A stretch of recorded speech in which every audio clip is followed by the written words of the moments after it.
Welcome to Prepare For Takeoff. I'm the creator and host, Terry L. Cyrus, with the podcast dedicated to amplifying Black excellence. Every week, we sit down with a proven professional or rising entrepreneur. This week, we're sitting down with Candace McIntyre, Director of Human Resources with the Washington Nationals. Candace, what's going on? Hey, Terry, nothing much, man. It's so cool to get to hang out with you today.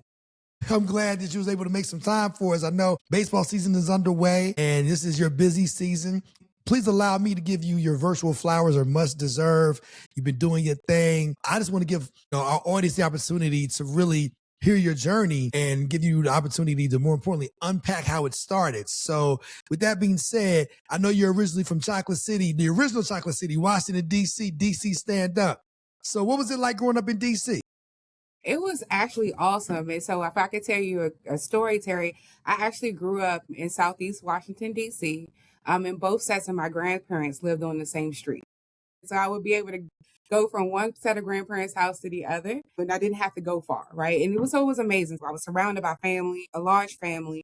And it was just really fun times. I just remember a lot of summers. I remember getting in a lot of trouble. But I remember a community that, always would, make sure that we were protected, and that, if they saw that we were outside or somebody was alone, a neighbor would step in, lean in and say, hey, you need to get in the house. So I'm going to tell your grandparents. And so nobody wanted that trouble. Right. It was great. And this was pre-gentrified DC. It was. And so this was at the time, and so I'm going to date myself, Terry, but this was at a time where you could sleep on the porch. And we did that as kids growing up at my grandparents' house in Southeast. And many people wouldn't say that today about trying to do that. But it was like one of those things. A really great night. We just slept out on the couch on a reclining swing. And there's about 7 of us and our grandparents. And we did this very often. Those are memories that I will never be able to let go of, because those meant a lot, because you can't really do that in too many places anymore. That sounds like you grew up down south somewhere to be able to sleep outside. Well, we are below the Mason-Dixon line. So. Right. And that's something that I know can be a bone of contention when you talk to people. When you say, are you from down south? They're like, no, I'm from D.C. Like, are you below the Mason-Dixon lines? If, you can go across the river and you're in Virginia, which was the home of the Confederacy, you're kind of hard pressed to, make an argument that you ain't down south. Absolutely. So I claim it. I own it. It was a part of my experience. And I try to actually create moments like that for my children too. Like, because I got to experience that growing up. When we vacation, I try to find opportunities where we just, as a family, right, we're spending that quiet time together. Because those moments are important, and you don't really get a lot of those opportunities anymore, because we're just cyber everything, right? You got computers, phones, internet. But I enjoy those peaceful Southern moments that I used to have growing up. So then once you graduated from high school, you went about 45 minutes north of where you grew up in Baltimore, and you attended Coppin State. So what was that like, attending an HBCU? First of all, it was amazing. So go Coppin State University Eagles. Even though I didn't get my degree there, that's where I started. And so it really had a profound impact on me as a Black woman at the time, right? Trying to figure this whole thing out. It's called this thing called life. And so it just really strengthened my sense of identity, community, and my purpose. And so when I say that, I've met my best friends in college, right? And I'm still really close with them today. I actually met my future husband there, and it was because of this chapter in my life, right? And going to school. So it just really became a foundation for me. It really helped shape the leader and parent and friend that I am today, because it was just those strength. When you think about being a part of an HBCU, they lean into community. They lean into helping you find your identity. And when you think about what the HBCUs were built on, it was because there wasn't opportunities for Black people to go to school. There wasn't a school for them to go to. Colleges and universities didn't exist, so we stood up our own. And so that, for me, helps me, I carry that with me, and the pride that I have with being able to be a part of something like that. And actually, my daughter actually attends a HBCU as well now. What HBCU does she attend? Bowie State. Yeah. Okay. Another Maryland HBCU. It's quite a few of them in Maryland. Yes, they are. I attended an HBCU myself. I clearly understand the enrichment that you receive as an HBCU student. And I think that's why there's so many parents that send their kids to HBCUs, especially for undergrad, because you want them to have that foundation. You want them to be rooted in that, because I'm certain that we realize and understand that in your education journey to that point, you may not have had that in your foundation to get a true sense of who you are and understand the importance of community and togetherness. And that's why homecoming is, such a thing Still a big deal. throughout Yes. the fall calendar year. Yes, I still go to homecoming. Like I still make it a point to attend homecoming. Again, a lot of my friends I met there, and that we're still friends today. And met my husband of 15 years there all those years ago. And so if it wasn't for me attending the HBCU, I wouldn't have built those connections. And so for that, it's very dear to me. Once you left Coppin State, did you transfer to another school or did you enter the Yes. workforce? I was that person where I didn't actually have an actual target, Terry, where I was trying to figure this thing called life out. I was in a place where, I want to make money. So I decided that I'm going to start working. And so I started my working career while I was in college. But then I decided to continue to work and work full time, and not only full time, but have two jobs at the same time. So I would get off on one job. I would go in from like 7 to 1, and then I would go to my next job from 4 to 10. So I thought that was what I was here to do, right? I'm like, other people do it. I've seen people in my life have multiple jobs and they're making a way. And that's what I was doing. And I thought that was my journey. And so the funny story is that how I stumbled in my career into HR is that during the time when I had all these jobs, Terry, I actually had a day off in the job. And a friend of mine had asked me to go on a job interview with her. And while I was standing in line with her, I'm like, okay, I don't have anything else to do today. And I was standing in this long line with her. And I'm like, okay, well, while I'm standing in this line, well, maybe I should fill out an application too, see what this is all about, right? And then I was interviewed. I actually got the job. And that one spontaneous decision changed the entire direction of my life. And that once I started, I discovered that the company offered tuition reimbursement. So I took full advantage of it, decided to go to University of Maryland, University College. And then while I was working and going to school, I realized there were so many different career opportunities within the company, and that I absolutely loved my HR person. Like I would just go hang out with her on my lunch breaks because she was just a cool person to be around. And I remember thinking, I like her job. I want to do what she does. And that moment of clarity really pushed me to switch my major. At the time I was a computer science major, but I actually switched my major to HR management. To pursue after that, I pursued my MBA and really just strengthened my commitment to growing in this field. So that, again, everybody's like, if your story doesn't make sense, well, at the time it didn't.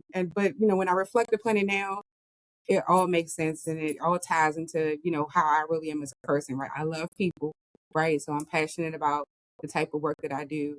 I saw somebody who was doing a good job of it and I wanted to do the same. And I'm passionate about serving. So those are the things that are important and I decided to do it. So obviously HR has spoke to your personality, realizing that I'm sure you were a people person even when you were a kid. So now you found out that just being who I am by nature, I can turn this into a career. HR, that became your calling. And where did that journey begin? What industry did that begin in? It began in telecommunications, actually, Terry. So again, it was that job that I had, that interview that I went on, that I was only supposed to be there to support a friend, turned into, it was in the telecom field. And so in telecommunications, so I started as a customer service agent, and that, again, it's great work. It's you're helping people, right? And I was like, okay, I just want to do more. I want to do something else. So I decided that, at the same time, okay, maybe I could do something else in the organization to help. And so actually joined the finance team in the organization. And I was like, okay, I'm helping, I'm doing numbers. I don't mind, doing financial work, but I was less interactive with people. And I'm like, okay, well, then maybe I don't really love this anymore. But at the same time, what it presented was an opportunity for me to attend a recruiting event where I was able to volunteer my time talking about the organization. The ability to do that helped me build relationships, even deepen some of my relationships in the organization. And at the time, I didn't know that I was supporting like the senior manager of recruiting. And they was like, you're great at this. Would you be interested in being a recruiter? And I was like, I don't know what that is, but okay. And so I looked into it. I started shadowing the actual recruiter. And about a year and a half later, that's how my journey in HR started. I started off as an HR recruiter, and it happened because I was going out in the community talking about the jobs that we had and the opportunities that we had at the organization. And somebody thought to, lift me up and consider me for an opportunity. And it was amazing because that really started the trajectory of my career in human resources, where, I went from being a recruiter to an HR generalist, to a senior HR generalist, to an HR manager, to a senior manager, to an HR director. And so when I look back on my career, I would not be here if it wasn't for the opportunities that I was given originally in a whole different department. Like I said, I was in finance, right? Just, and so when I look at it now, Terry, it's just amazing. It's a pretty amazing story when I reflect back. I agree. I think a lot of times people don't fully understand the importance of exposure. And as a result of that exposure, you'll be granted opportunities that you may not even know exist. And you have to be willing to become comfortable with being uncomfortable. That's how you grow as a professional. And as you mentioned, I don't know about this, I don't know about that, but it's not like I'm not going to try. I'll figure it out. You had that figure it out mindset, glass half full mentality that if it can be done, I can do it. And I think a lot of times what people don't understand is the only person that can hold you back is the person in the mirror.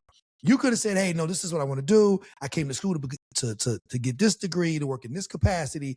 And you could have found yourself in that place. And looking back, you could have found yourself having a lot of regret, saying, man, this isn't what I really necessarily love.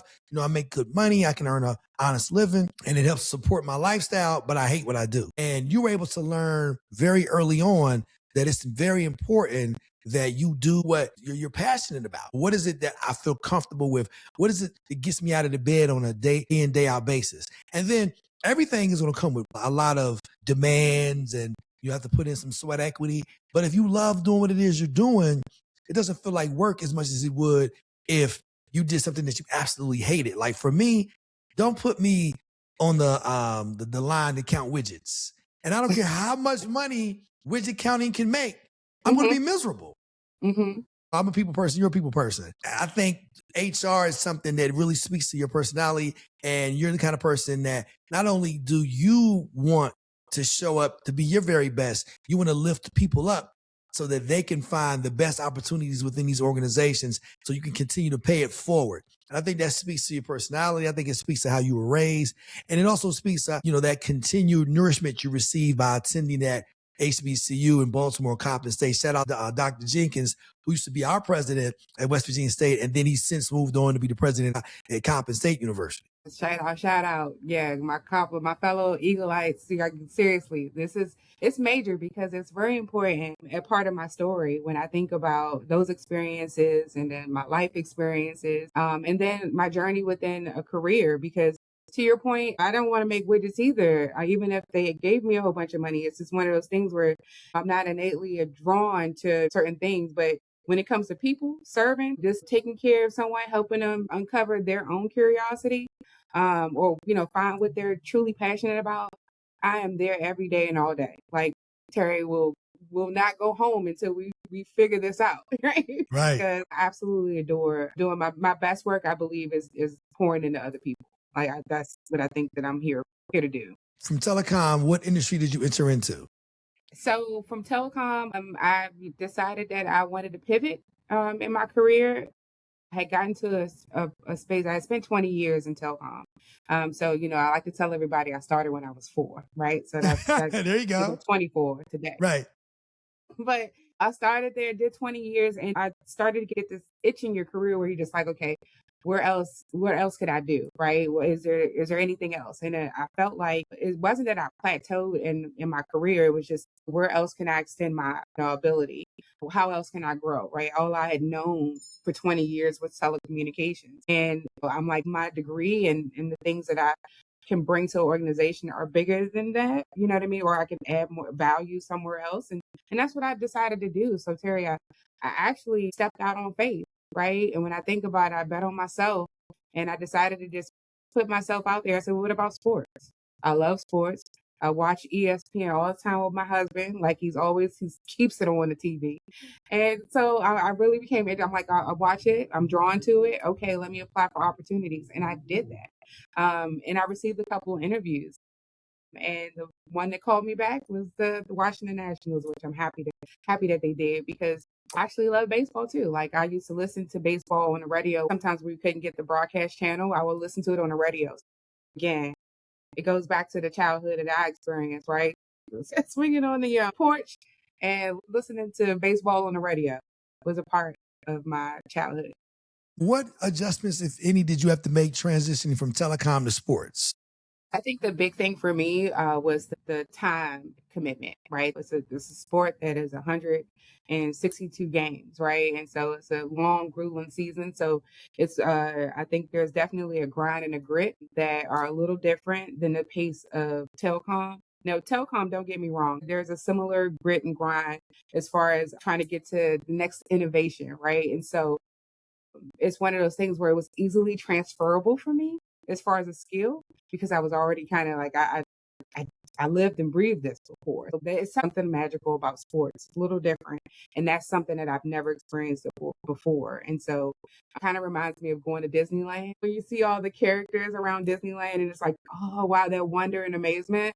I get to experience that every day at work, and that's pretty cool. I'm sure your husband, he helped you show up as not just a sports enthusiast, but somebody who fully understood the game on a high level, because he had ESPN on, day in and day out. He prepared you for this opportunity. So let's give him some props as well. I'm sure he would love to hear that, Terry, and yes, I will shout him out. Thank you very much, Mr. McIntyre, for preparing me for that interview. I'm a huge sports fan. I have ESPN on 24/7. Now I've realized that I've entered a new season in my life, if you will, because I find myself doing some of the things my father did that I experienced as a child. Because when he would have the radio on, I'm like, why doesn't anyone listen to music? Like, I would listen to people talk, like whether it was Paul Harvey or whoever. I'm like, you listen to this guy talk, but this isn't entertaining. But as I got older, that was something that I gravitated to, like the information that you could receive from talk radio, whether it was talk radio and then sports radio. So you just found yourself far more ingratiated in that format than you did, let's say, hip hop. Because back in the day, my hip hop Hot 97 was on 24/7, 365. Now I'm probably more likely to listen to sports radio primarily, and then secondarily I'll listen to music, because there's a lot of information you can take. You can find out what's going on, not just what's going on the field, what's going on the court, or whatever the field of play may be, but what's going on within the sport. As you mentioned, the wonderment of what players is getting traded and who did what their averages happens to be. It's like the game within the game. So I'm certain that that's a lot that you were able to see once you actually came there to get all of that behind the scenes intel that you may not have received watching ESPN, seeing that the Nationals won the game. I see all these people at the game. How is that a reality? Like, you have all these people and they're there 4 or 5 nights out of the week. What part are the people behind the scenes playing? I'm certain to come in the capacity in which you did. Wow, so there's somebody who handles this, there's someone who handles that. People that you never see, but they make everything that you do see a reality.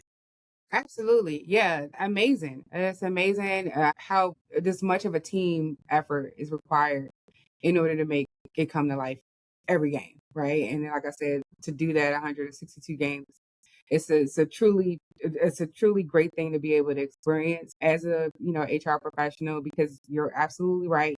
I'm seeing the things that you don't normally see on TV. And that is something that I'm still awed by. I wanted to give the opportunity to talk to that young HR professional that may want to segue into the field, let alone the profession of sports. What advice would you give them? What would be some of the things that you would share with them to kind of help them make that pivot, or I should say start that journey? Yeah, absolutely. So I think, again, you got to think about what you want to do. What are core values to you? What's important, right? Be passionate about it. It's one of those things where, like I said, I never stopped being curious. And so while I was in one department and I was working in another, I was volunteering within another department. You know what I'm saying? Like, see, those are the kind of things that you've got to be willing to do in order to advance in whatever you want to do next. I think it's my journey, and maybe it's me because I'm just used to doing multiple things at one time, right? It's just part of me. It's innately me. But just to be intentional, I think being intentional is super important. You can commit to, let's say if you commit to these things, then stick to it and actually follow through. I think that was the other thing, that sometimes I felt like people didn't believe that I was going to do what I said I was going to do. And so it was up to me to intentionally prove them wrong. Right. And Right. so, and then I also felt, and this is just, because, when I think about that Black woman, that young Black woman that I felt like I had to do 10 times more things than others in order to get that visibility. And so the times I was called a overachiever, right, was something that I was often called. And I looked at that as, oh, great. I'm glad you think I'm an overachiever. I'm going to go do something else. That's cool. Give you something else to say. You know what I mean? So those are the kind of things that I learned from my parents. I think about that future girl growing up is to be passionate, be intentional, and do what you say you're going to do. Like, you know what I mean? Show up, show out, and don't let anybody take that from you, right? Don't let anybody tell you that, oh, you're doing too much. Because I've heard that too, doing too much, and you just, you know what I mean? You're just, you're just overachieving, and I'm like, okay, great, let me keep at it. That's how and that's when I look back at my career. Those are the things that actually set me up for success, and why I am in the seat that I am in today, and hopefully bringing others along with me. And that's what I have been doing in my career as I grow the employees that I've led. And let's just call those people out and call them for what they really are, the haters. The haters. I was being politically correct. Right. You know me, I'm just going to keep it real. The haters are the things that you use as fuel. And I can relate to that because so too did I. People have to understand and realize that you're going to find more people telling you what you aren't going to do than the people that are telling you what you can do. And what that's rooted in is their inability to see something for themselves. If they can't see themselves as somebody that grew up with you in Southeast working for the Nationals, they can't see you working for the Nationals. If they can't see you making the pivot into HR, they can't see themselves making that pivot. They can't see you make that pivot. And really, we call them, affectionately the haters, but really what it is, it's their own shortcomings that are holding them back. And they're just projecting how they feel about themselves onto you. And because you're a force multiplier, because you like giving back to the extent in which you're like, I'm going to give something back to you. I'm going to give success to you. And then I'm going to have you internalize my success, and hopefully my success will become your success. Because that's what I do when people say, oh, you're always sharing, you're even oversharing for that matter, whether it's on social media, whether it's on text threads. I'm always teased about being on all these different text threads, and I'm not bragging. I'm really trying to incentivize. I'm really trying to motivate people who are part of my peer groups and social circles. Yeah. If I can do it, you can do it. I'm no different than you. The only difference between me and you is maybe I wasn't discouraged. Maybe I wasn't somebody that was inclined to listen to the haters. Maybe I wasn't inclined to listen to people who told me what I couldn't do. And I think if you do that enough, then at some point, even those haters will be forced to become your congratulators. Because to your point, they stuck with it. They're like, wow, you know what? I can't hate. Candace stuck with it. I can't hate. Terry stuck with it. I didn't think he was going to do it. I didn't think she was going to do it.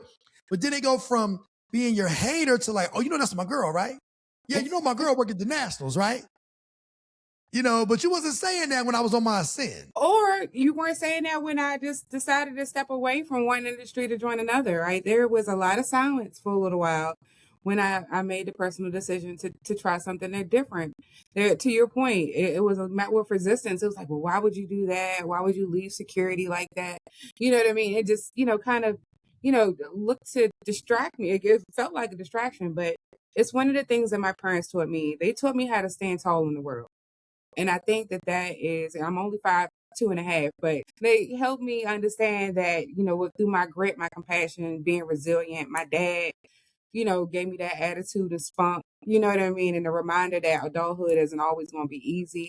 But as long as I'm doing this thing honestly and with my heart, guess what? I can't fail, right? And so those things continue to hold on to me. I try to instill that in my children. I try to spread the royal jelly and share it with others in my story. Like none of it's been easy. You know what I mean? None of it's been a straight line. You know what I mean? It's been an experience, and it's a journey that I'm proud of, and I'm glad I didn't listen to the now congratulations. There you go. And I'm certain that you have those pinch me moments. Like, I can't believe that I'm a part of this. I can't believe this happened. I can't believe that happened. What are some of those milestone moments, those pinch me moments, if you will, that you've experienced that you don't mind sharing with our viewers and listeners? Yeah, some of those key moments for me, I think was, gosh, Terry, you making me go back. So I started my first job when I was like 6. So, but no, There you go. the pivotal moments for me that have humbled me in my experience in my career, I would say was when my very first job, Terry. I made lemonade at the National Zoo. Yeah, shout out to your girl. I made my first job was a lemonade concession stand employee at the National Zoo. But at the time, I had somebody who was also assigned to me as well, assigned with me to do the job. His job was to make the lemonade. My job was to ring the customer. But what you didn't know about with this job, Terry, is that there were a bunch of bees, okay, trying to, get me and my coworker before we could serve this lemonade to the employee, to the customers, right? And so in that moment, people were telling me, "Oh yeah, that job is the worst job here. This job, you're gonna quit after you do this job." And the whole time I was there, like, "Oh, it's too hot. You don't want to do this job." So I had all this resistance.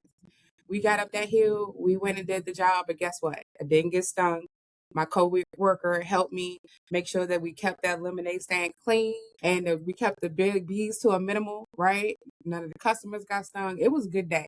And that was the best day I experienced because that what I didn't what my coworker shared with me is he saw the glass half full. He was like, "Oh yeah, I do this all the time. Can't you gonna be fine?" And it was like that motivation that I needed in order to do the job because I had like 5 people telling me that you're not gonna like this job, right? And I guess what I did? I did that for 5 summers, right? But I could have quit because people told me I should have, right? And it's like one of those things. I'm glad I didn't listen Right. to the other people. And I'm glad I listened to my coworker who was helping me out that day. And that's what humbles me. And when I tell you, Terry, I mean, serving lemonade on a summer day, fresh squeezed lemonade, summer day, that's some humbling type work right there. Thinking about starting your own business? Make it real with Shopify, the all-in-one platform trusted by millions to sell online and in person.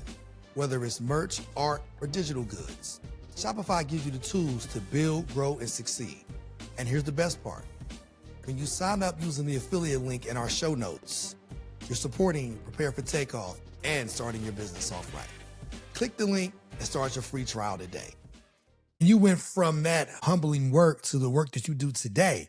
So I'm certain that when you find yourself in these places and spaces like, wow, who would have thought I would be here having gone from serving freshly squeezed lemonade to now being in a stadium with 40,000 people, or now being a part of an organization that's won a World Series ring, and now being a part of fill in the blank. Are there any of those moments that you find yourself on a day in, day out basis where you're like, man, I can't believe, like, who would have thought that a girl from Southeast, who would have thought that a girl serving lemonade trying to fight off bees, or who would have thought that the girl that went to Coppin State and left because she wanted to find herself in the workforce and say, how can I expedite earning some money?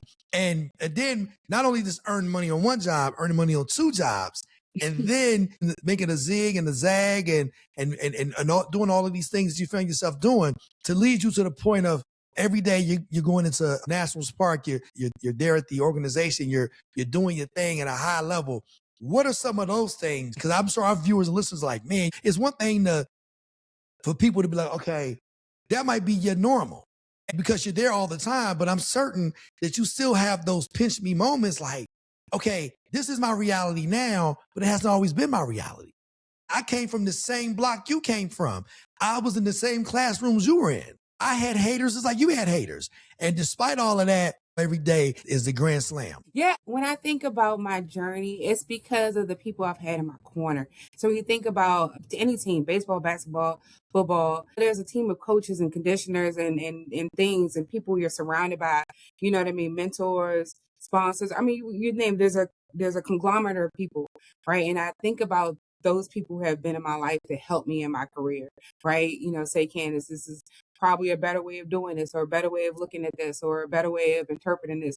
Because there are moments where I got down, right? And I did this, I don't know what I want to do. And like I told you, that actually was a huge part of my, I would think, younger adulthood, right? Where I didn't know what I wanted to do, but I knew I was having a good time doing whatever I was doing, right? Right. That took priority for me. And so what that looks like for the next person, it's going to look different, right? And so I'm not here to judge. I'm not the judge, jury, or the prosecutioner. But, if we can help you get to the next part of your journey, and just through conversation and dialogue and just being a mentor, those are the kind of things that I'm interested in doing now, because I didn't necessarily have that in the beginning part of my career, but I attained it at some point in my career.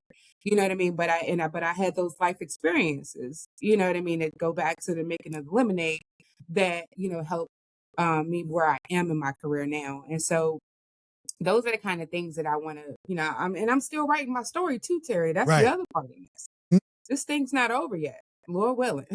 Right. It's not over Right. yet. And so, but again, being passionate, being intentional, these are the things that just fuel me every day. And to your point earlier, this makes me want to kick the covers off and come to the park every day. I like that, because when you hear people, they say, hate my job, and think about how miserable that must be as an existence, because you're spending more days at your job than you are at home. And to do something that you're not necessarily in love with, you're not passionate about, that has to be something that weighs on people. So I always encourage people, Candace, what are you passionate about? And then what can we do to be intentional about pursuing what it is you're passionate about? Because chances are, whatever you're passionate about, that's directly tied to your purpose. You're passionate about helping people. You're also passionate about sports. You're also passionate about being there for other people. You're also passionate about lifting people up in the community. Well, your current position allows you to do all those things, and it speaks to who you are as a person.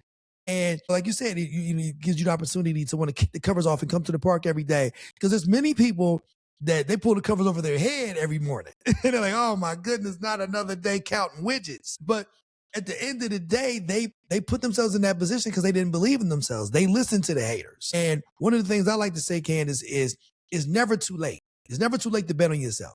It's never too late to start anew. It's never too late to pivot. At the end of the day, like you said, everybody's journey is still being written. And you may be in a later part of your book of life, but there's still more chapters to go. And when you hear about people's success stories, a lot of people, you talk about multimillionaires, that wasn't something that they knew to be their reality until their 50s. Whether it's Colonel Sanders or whether it's, I could just go down the list of individuals who they didn't have that success until much later in life. When people talk about Walt Disney, if you want to talk about like a huge conglomerate, this multi-billion-dollar operation that owns ABC, that owns ESPN, you name it, and all of the theme parks around the world, it started with a mouse.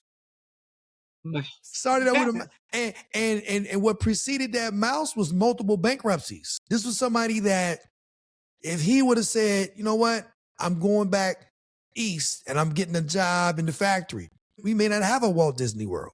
We may not have a Mickey Mouse. If he gave up, if he would have given up. And you, like many of us, you didn't give up. That's why you're the embodiment of Black excellence, because I feel as though pressure, it can either bust pipes or it can make diamonds. And it clearly made a diamond in you. I appreciate that. And I'm trying to make some more diamonds. That's what I say about what I mean by spreading the royal jelly, is that how do we make more diamonds for the future, right? Because I need the younger generations to take care of my generations, and those are the other generations before me, right? Hopefully me and my husband are making two good human beings with our own children.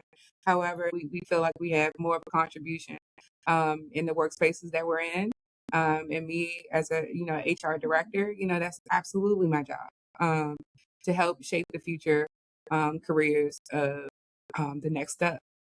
And that's what I'm intent and set on doing. I would say that your children, they're in good hands, because people, whether it's a child or whether it's an adult, they believe what they see, not what they hear. And they're able to see you and your husband lead by example, lead by who it is you can become, lead by the mindset of don't let anyone tell you what you can't be, and lead by the importance of not settling for being mediocre. Strive to be perfect. And then once you find yourself in perfection, try to be exceptional in that capacity. because that's where we come from. We come from kings and queens. We are the architects of society as we know. We're the architects of medicine, mathematics, you name it. That's not something that is readily shared with our young people. It's not readily shared with people in our generation. We have to be reminded of that. That's why this platform is so important, because I want people to understand and realize that there's Black excellence, that it doesn't matter what field that consists of. There's Black excellence in sports. There's Black excellence in entertainment. There's Black excellence in the field of medicine. There's Black excellence in the legal community. Black excellence is not relegated to one or two industries. Right. And we need to see more and more examples of people that are succeeding at a high level, because when you think of the media, you think of how sometimes sad, but unfortunately true, we are characterized in the media. And think about it.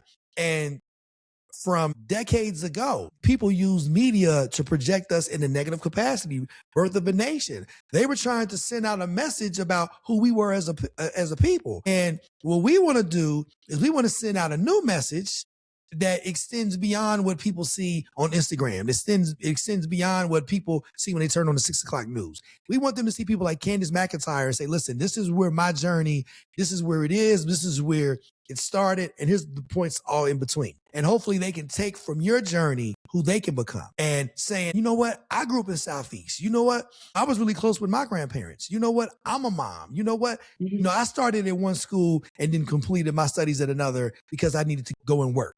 And I think a lot of times when people hear these conversations, Candace, it's important that there's some component of these conversations that people can identify and relate to that will inspire them to bet on themselves, to inspire them to say, you know what, why not? It's now or never. And my thing is this, we can talk about all day what the problems are, Candace. I just want to be part of the solution. Agreed. I'm so there with you, Terry. As you said that, I was just like thinking in my head, I was like, there's nothing more important to me than to change the narrative of how we're showing up in social media or on TV. You know what I mean? Like, there's so many different things we already have to deal with, right? The things we face going into the workplace. Oh, we know how they gonna act, and who is they, right? Right. What do you mean how they gonna act, right? You know what I mean? And so, you're always on the defense. But I think what's important for people to know is that there's people like you and I and others who are trying to pave the way for them, and who've come before us, who've done that work, the heavy work, right? Which we didn't even have an opportunity. And now to be at this place, I think it's important that we continue to do our part, right? Which is to help this next generation see that you can be more than just what you see on World Star or, your Instagrams, your Twitter. We're more than that. And we can offer so much more than that. And it really starts by grounding yourself in what you're passionate about, what you believe your strengths and values are, and those lived experiences that you're going to experience. Like this thing is not easy. You and I both know, and those before us. A lot of people had a lot to say about how I decided to do things. But again, boy, my parents used to say, hard head makes soft butt. Well, guess what? There's no right or wrong way to the finish line. You took your path, I took my path, someone else may take a different path. But as long as you finish the race, that's what's most important. Most important. And if you don't run the race, you can never win the race. There you go. You have to be willing to run the race. And a lot of times when people hear like, oh, well, we don't have that privilege, we don't have the ability to make certain phone calls like people from other cultures, but you can make that your reality if you want to, if you're somebody who is willing to take on that tutelage that Candace can give and through mentorship and understand the importance of relationships. We may not necessarily have privilege, but we have relationships. And relationships is very imperative that people understand that they can't be rooted in transaction. It's not a matter of what Candace can do for you. It's how you can build and formulate a relationship with Candace. And then once that relationship has been built, then you can begin to build things on that foundation. I think a lot of times in today's generation, and maybe in our generation as well, we have that mindset of like, okay, well, such and such, we'll give them a call because I need this, I need that. Nobody wants to be made to feel like they're a part of a transaction. People have to understand and realize that relationships are something that is built over time. It's something that is built by way of two people having a shared mindset. And when you think of relationships, it's just a matter of going back to your childhood, as you mentioned when you was in Southeast. You didn't make friends with somebody because of The fact that they could do something for you. Oh, I'm going to be friends with her because I can get all the ice cream I want. No, you were friends with that person because you guys had things in common. Your We shared like experience. jumping double dutch. You know what I Yeah, mean? you I could liked up. turn and she could Exactly. jump. You know what I'm saying? Right. It was like you liked sharing those same experiences and you guys had all those things in common. Well, we have to go back to our childhood and understand how to cultivate and build relationships. The same way we built them when we were 11 or 12, we have to build those relationships the same way in our 20s, 30s, and 40s and 50s and have them not be rooted in transaction. One of the people on my podcast, they said something very profound. If you're trying to build a relationship when you're in need of something, it's too late. Mm-hmm. Shout out to my girl, Amy Du Bois Barnett, former editor-in-chief. Those were bars that she shared with me I and my... love those bars. Right. Because it's Yeah. true. It's very true. It's very true. And, we have to, as you mentioned, we have to be intentional. And part of being intentional is showing up as somebody that can bring some kind of elevation to the room. And that's just being who you are, a good person. If you're a good-natured person, if people can see themselves in you, then you're off to a good start. Absolutely. I don't think anybody doesn't want to help, right? You know what I mean? It's just, but if you're coming in with the ambition of being helped, I think that is something that, you might meet resistance, to. And, I think it's important that people understand that, it shouldn't be transactional. It should be a truly genuine relationship where, you can definitely, you have shared values or shared beliefs. And, maybe eventually or after years and years and years, maybe something you could add value to that person. I'll give you the example. My best friend that I've, known literally since college from Coppin State asked me to stand up in her wedding, right? Be her best lady. And guess what I did? I did that, right? But it wasn't because he asked me when we was in college, you know what I mean? Sharing the dorm room. Now back then it was you asking me for hot, noodles, Roman noodles and calling cards, right? But, years later, she was able to depend on me to be in her wedding. And years later after that, I was able to depend on her with when I purchased my first house. So it's like one of those things where being intentional in a relationship and seeing it flourish and grows into so many different things. But I would have never asked her to come plant my garden. You know what I mean? Day one in our relationship, when we started on our journey. So it's a really good point.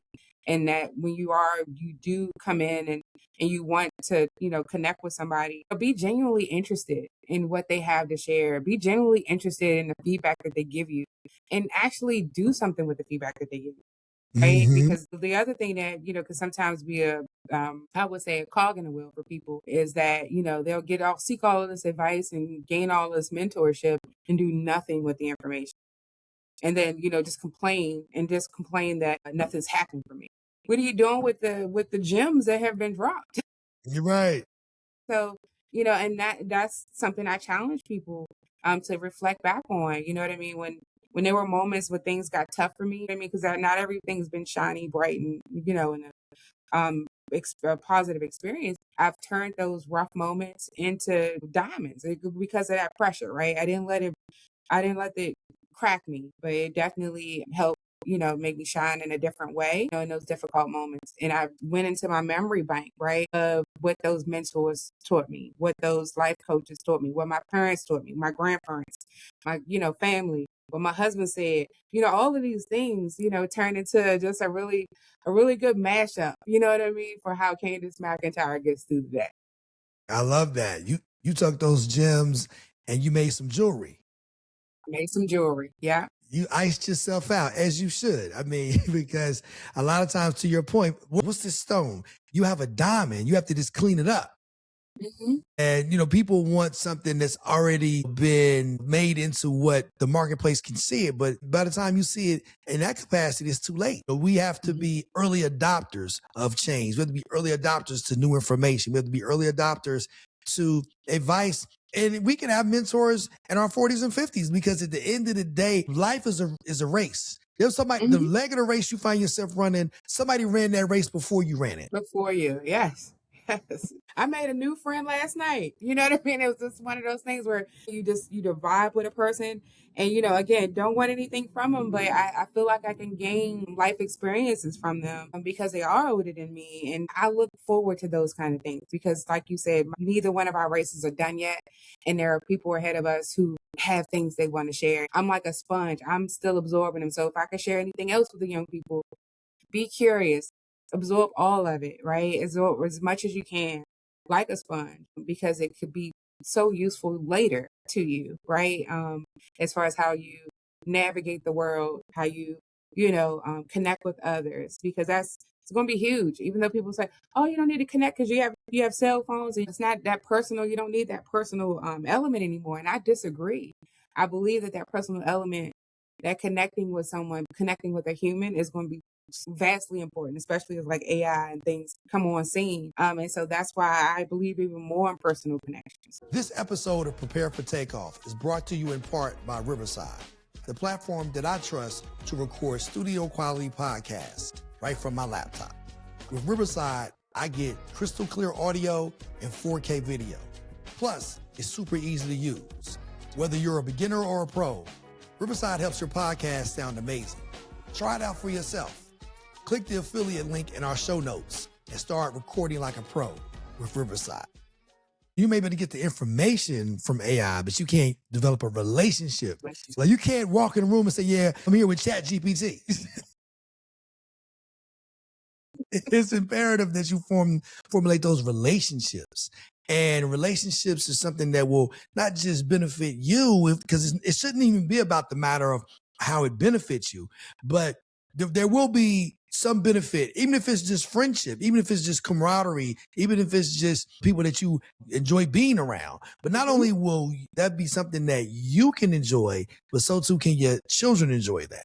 So too can your extended social network. They can enjoy that. We have to understand and realize that, and I say it all the time, seemingly on every episode, the African proverb says it best. If you want to go somewhere fast, go alone.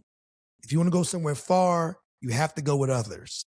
So we have to continue to go with others, and we have to continue to figure out how can we share all of our experiences and make that gumbo, if you will, and all of those different ingredients, south, east, west, and let's come up with an ingredient. And what I like to say that gumbo represents for yourself is Black excellence. As I mentioned, it's a multitude of different elements, but it's all represents the same thing, Black excellence. You're truly the embodiment of Black excellence, and I truly enjoy you spending so much time with us. So as we close out, Candace, I want to give you the opportunity to share with our viewers and listeners 3 things that you feel will help them prepare for takeoff. Again, thank you, Terry, so much for this incredible moment.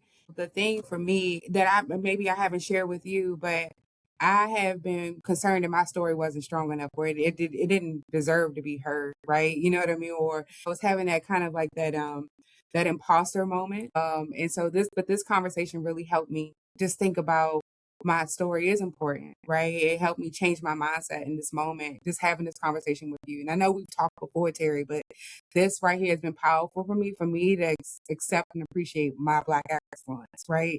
And that you're creating this platform for others to be able to do that, right? To be able to share their Black excellence. So if I were to leave anything with your audience and with your future people who will be on this show, it would be passionate. Like I said, again, it's always about that passion.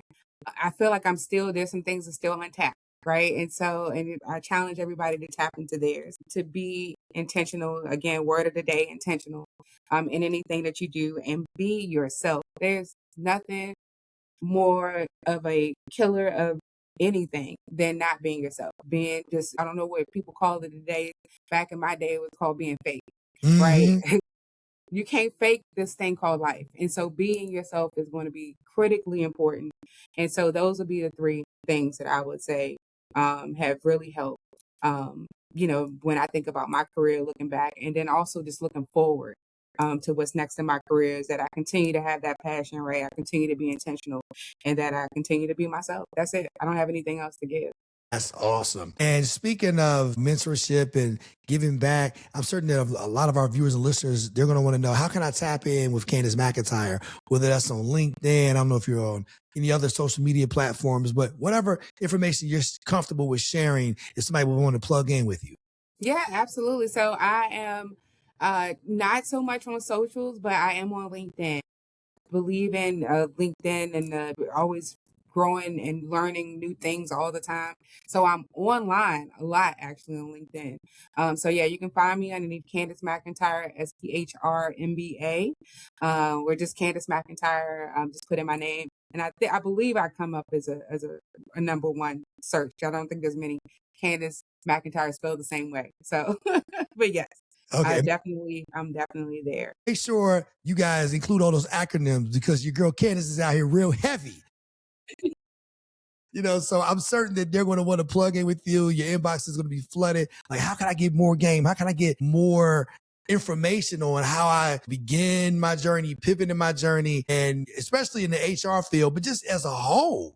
I think this conversation gives them the opportunity to realize and understand that no matter what you're in, you could be in finance, you could be in whatever, you have to continue to just bet on yourself, believe in yourself, and be intentional in that capacity.